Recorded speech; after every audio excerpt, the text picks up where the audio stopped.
Hello, Ma'am Marie Chris. Magandang hapon po.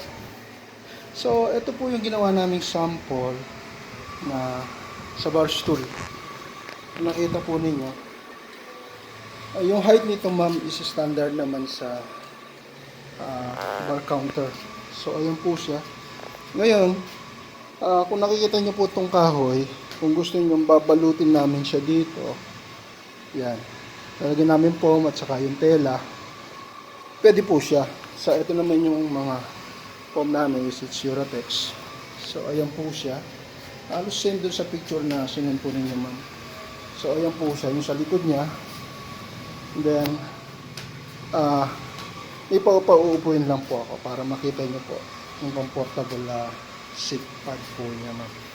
So, nakikita po ninyo. Ayan, top view po niya. Ayan po. Talaga naka-incline po siya pag sinasandalan. Wait lang po. So, ayan po.